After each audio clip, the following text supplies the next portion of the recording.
That's all the time we have for this segment, and we will have a special interview after this. Yes, Elaine is going to talk to a very famous celebrity who's making the switch from becoming a celebrity to a pilot. We're not going to tell you who he is, but the initials are JFK, and he's not the airport. not the president. Yes, and not the president. So stick with Elaine as she's going to interview a very cool, calm, level-headed, aerodynamic celebrity. Here on the Breakfast Club. So stay tuned. We'll see you soon.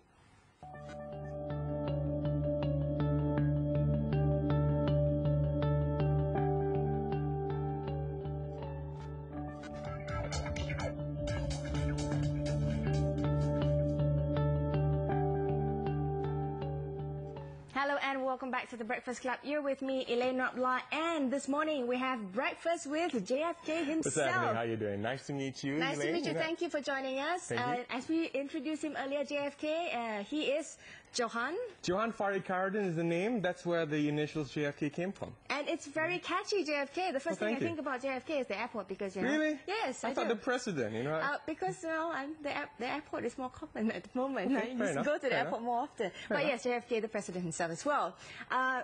Right, this morning we want to talk about your career path, actually. Okay. Tell us a little bit more about where you were, where you are, and what you're planning to do. Okay, well, long story made short, I spent more than 10 years of my life in entertainment and broadcast, right? So writing music on the radio, television, and stuff like that.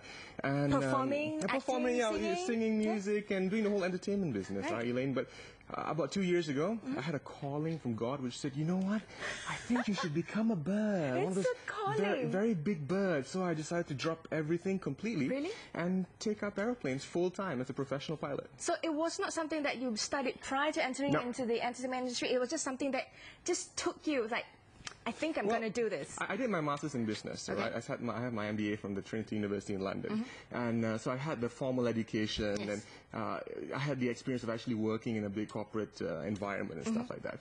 And I was a private pilot, so I did in 2004, I had my private license. Managed to fly myself from KL to Penang, you know, have dinner in Johor Bahru and breakfast the next morning. So that was all very glamorous and stuff. But as human, we always want to evolve. We want to go better and get better and everything and fly. For a pilot, bigger planes mean a lot more advanced, right? Yes. But I couldn't do that because it's, let's just say that cost quite a lot. Oh, I see. So therefore you ventured into this. Yeah, I decided, okay, you know what, I'm going to give out all my savings, as much money as I have, and just put into flying. Wow, and, this is real commitment here. There you go. And now I have an airline transport pilot license. Wow. So why the sudden switch? I mean, what was that calling? You know, what was it that made you like say that, you know, I need to be a bird? Well, you know, I mean, I've always watched Sesame Street, so a big bird always clicked me out. Really? So Did you want to be a pilot when you were growing up? Well, when I was 3 years old, I wanted to, but didn't have the finances, right? So it's one of the things where I thought, you know, I'm not good with mathematics. I'm not that great with, there's a lot of science and, you know, your eyes and blah, blah. That's all a misconception, Elaine. Oh, right. You know, if you can actually read and write mathematics and English, I think you pretty much can be a pilot if you have the right attitude and the right aptitude. That's what you need to be a pilot. You know, I mean, I wasn't in the science stream in school, but literally when I was doing my pilot's license, you know, in Australia, I spent nights actually going to the bookshops and reading those, you know, science for kindergarten children and pick it up there. Wow. If you have the interest in it, you could pull it off. I must say, this is real commitment and passion for it. When you have passion for something, you would generally, you know, put all your heart and soul into it. Yeah? And that's what I want to share with our viewers as well. If you can actually, if you really want something and you're willing to go the way and get it, you will get it. But yeah, I must reiterate something. You did mention that, you know, a lot of graduate pilots are unemployed these days. And why do you think that is? One is because, I mean, there are a few angles of it, right? One is because the industry isn't demanding that much. I mean, you have demand and supply. Right.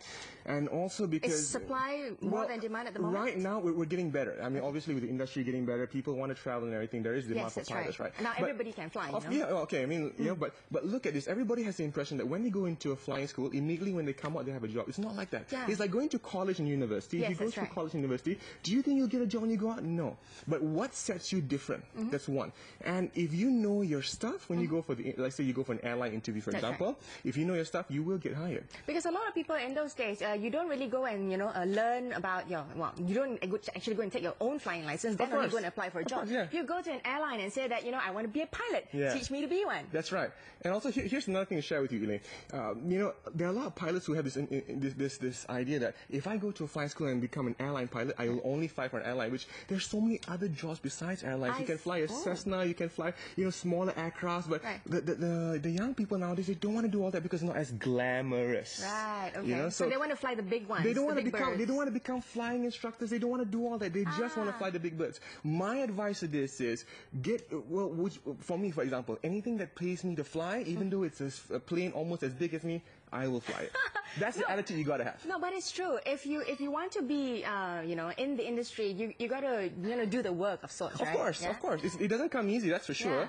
But if you pull it off, listen, if I can do it, a clown who can actually fly an airplane, seriously, if I can do it, anybody can do it. But that's always the saying that if you have the heart for anything, anything is possible. That's right. It's like Adidas, nothing is impossible. I didn't say that, Brand. She said it. I did. Nothing is possible. Brands have fabulous taglines. Of course. Anyways, wanted to ask you. So your past career in entertainment, singing, performing, and DJ, is that left behind, or is that something that I am very fortunate that because of my schedule and everything, and my focus and my ability to actually manage time, I still do radio part-time. I'm still on the radio right now. I still do voiceovers for television. I'm a voice for a television network. I can't mention names right here, but I've managed to manage my time between studying and actually the stuff that I really love doing. So whether I'm making a comeback in radio or not, I think I'm pretty much as comfortable as I am now, and I'm very thankful for the people who are giving me the opportunity to still do what I love doing, but also I'm able to do what I really love doing, which is flying as well. But wow, your schedule must be really packed because you try to do everything. Well, I live every day as if it's my last. So with that said, I want to make sure that in one day, even though we have 24 hours, X amount is for sleep. The rest is not just sitting down looking at the stars or looking at the kipas go round and round. It's doing what I want to do. But besides all that you do, because you do like so many things, the singing, the piloting, and the stuff like that. How do you relax? What is your time off? What's your hobby? What is your leisure? Well, contrary to popular belief, I actually still go to the gym, so that's why I release the stress. Contrary to popular belief, but I love flying. That's one. So even though I'm not flying, like people have this misconception that pilots only fly big Airbuses or Boeings and stuff like that. I love taking small airplanes up and just flying around town, giving people a tour of the KL city area, for example. I love doing that. So when you're not flying the big birds, you're still flying, and you're still flying the small birds. That's right. And you're still up in the air. A plane is anything with wings. Yes. All right. So essentially, you just like to be in the air. I love to be in the air, whether on radio or whether in the airplane. That's right. On air, whichever. Wow. There you go, on air all the time. We also wanted to find out how difficult was it to be a pilot. I mean, I'm sure it's not been an easy task. Of course. What was the road like? Like I said, there are two things the pilot needs: attitude and aptitude, right? The attitude, you can set your mind. Before I went to Australia to get my airline license in Australia, it was, I want to do it and I will do it. The aptitude is where you need to put some work into it. Like if you're not good at science, you're not good at mathematics, for example, work at it. And it isn't tough because, let's just say, could you do 6 hours of study a day minimum? But what if you but what if you loved what you were doing? I remember the days when I was in flying school, right? I spent 8 hours a day literally studying, reading books, right? But I loved every single thing I read. Every single thing I loved it. As opposed to when I was doing my master's, there was this subject called accounts, and I was going, oh no, cringing. No, So if you love doing it, it becomes natural. Addictive. If you like what you do, you'll never work a day from your life. But I guess, I understand that in a perspective because I love reading books. But because books are subjects that you want to read about. Okay, fair enough. So therefore, same principle applies. Are you passionate about what you're reading? Yes, of course. There you go. When you have passion, everything. You can't put it down. You can do it for 3 days. There you go. Just keep doing it, right? There you go. And he doesn't feel as if 3 days have passed. Yes, that's true. But there you go. I must say, I really do admire your perseverance and your passion. Thank you and so much. being able to switch lines is not easy. It's not. And from being an entertainer to a pilot, it's like a huge jump.